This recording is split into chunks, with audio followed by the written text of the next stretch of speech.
2 Chroniques, chapitre 15. L'Esprit de Dieu fut sur Azaria, fils d'Obed, et Azaria alla au-devant d'Asa et lui dit, « Écoutez-moi, Asa, et tout Juda et Benjamin. L'Éternel est avec vous quand vous êtes avec lui. Si vous le cherchez, vous le trouverez, mais si vous l'abandonnez, il vous abandonnera. Pendant longtemps, il n'y a eu pour Israël ni vrai Dieu, ni sacrificateur qui enseignât, ni loi. Mais au sein de leur détresse, ils sont retournés à l'Éternel, le Dieu d'Israël. Ils l'ont cherché et ils l'ont trouvé. Dans ces temps-là, point de sécurité pour ceux qui allaient et venaient, car il y avait de grands troubles parmi tous les habitants du pays. On se heurtait peuple contre peuple, ville contre ville, parce que Dieu les agitait par toutes sortes d'angoisses. Vous donc, fortifiez-vous et ne laissez pas vos mains s'affaiblir, car il y aura un salaire pour vos œuvres. » Après avoir entendu ces paroles et la prophétie d'Obed le prophète, Asa se fortifia et fit paraître les abominations de tout le pays de Juda et de Benjamin et des villes qu'il avait prises dans la montagne d'Éphraïm, et il restaura l'autel de l'Éternel qui était devant le portique de l'Éternel.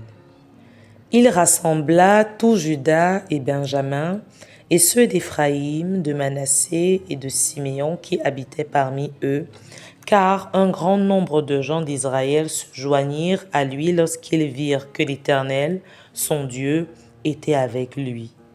Ils s'assemblèrent à Jérusalem le 3e mois de la 15e année du règne d'Asa.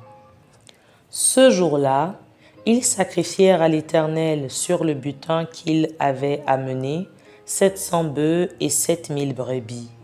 Ils prirent l'engagement de chercher l'Éternel, le Dieu de leur père, de tout leur cœur et de toute leur âme, et quiconque ne chercherait pas l'Éternel, le Dieu d'Israël, devrait être mis à mort, petit ou grand, homme ou femme. Ils jurèrent fidélité à l'Éternel à voix haute, avec des cris de joie et au son des trompettes et des cors. Tout Juda se réjouit de ce serment, car ils avaient juré de tout leur cœur, ils avaient cherché l'Éternel de plein gré, et ils l'avaient trouvé, et l'Éternel leur donna du repos de tous côtés.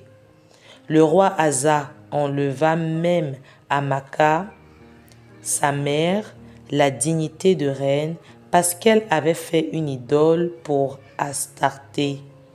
Asa bâtit son idole, qu'il réduisit en poussière et la brûla au torrent de Cédron. Mais les hauts lieux ne disparurent point d'Israël, quoique le cœur d'Asa fût en entier à l'Éternel pendant toute sa vie.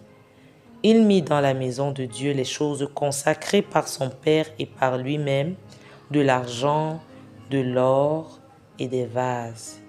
Il n'y eut point de guerre jusqu'à la 35e année du règne d'Asa.